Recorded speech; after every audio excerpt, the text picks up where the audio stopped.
Bienvenue sur Comparify. Aujourd'hui, nous plongeons au cœur de votre futur setup informatique en opposant deux références incontournables du boîtier PC, le Corsair 3000D et son grand frère, le Corsair 4000D. Les liens pour accéder au meilleur prix pour ces deux concurrents se trouvent dans la description de la vidéo. Similitudes. Façade en acier perforé.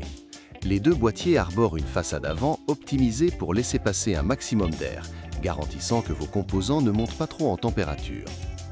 Panneau latéral en verre templé. Chaque modèle dispose d'une superbe fenêtre latérale pour admirer votre configuration et vos effets de lumière. Capacité de refroidissement. Ils peuvent tous deux accueillir jusqu'à 8 ventilateurs de 120 mm, offrant une modularité exemplaire pour la ventilation. Support de radiateur. Vous pourrez installer des radiateurs de refroidissement liquide allant jusqu'à 360 mm en façade, idéal pour les processeurs puissants. Filtres à poussière. Ils sont équipés de filtres amovibles pour garder l'intérieur de votre machine propre sur le long terme. N'oubliez pas que les liens vers les deux produits au meilleur prix se trouvent dans la description de la vidéo. Différences. Dimensions et espace interne. Le Corsair 4000D est légèrement plus imposant, avec des dimensions d'environ 453 x 230 x 466 mm. Le 3000D est un peu plus compact, mesurant environ 462 x 230 x 466 mm. Bien que les chiffres soient proches, l'architecture interne du 4000D offre un peu plus d'aisance pour les composants volumineux. Par exemple, le 4000D permet l'installation d'un radiateur de 280 mm sur le dessus, alors que le 3000D est principalement limité aux 240 mm sur cette zone.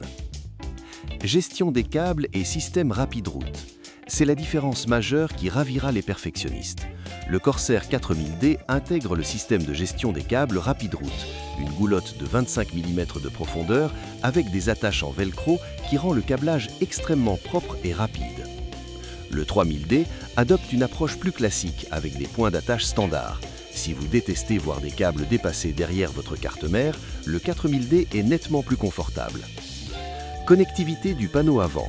Sur ce point, le 4000D prend une longueur d'avance technologique. Son panneau avant dispose d'un port USB 3.2 de type C, indispensable pour les périphériques modernes à haute vitesse. Le 3000D, lui, se contente de deux ports USB 3.2 de type A. Si vous utilisez souvent des disques SSD externes rapides ou des smartphones récents, l'absence du port USB de type C sur le 3000D pourrait vous manquer. Compatibilité de la carte graphique. Pour les amateurs de puissance, sachez que le 4000D offre un peu plus de profondeur pour les cartes graphiques les plus longues du marché, avec un support allant jusqu'à 360 mm.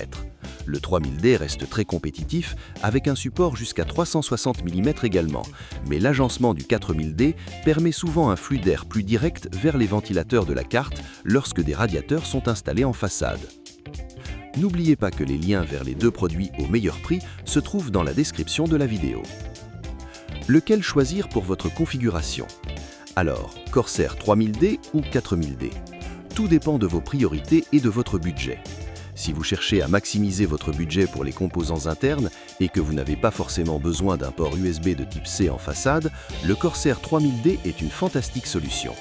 Il offre les mêmes performances de refroidissement que son grand frère pour un prix plus accessible, tout en étant plus compact. En revanche, si vous voulez une expérience de montage haut de gamme, une gestion des câbles parfaite grâce au système rapide route et une connectivité moderne avec le port USB de type C, le Corsair 4000D reste le roi incontesté. C'est le boîtier sans compromis qui vous accompagnera sereinement sur plusieurs générations de PC. N'oubliez pas que les liens vers les deux produits au meilleur prix se trouvent dans la description de la vidéo.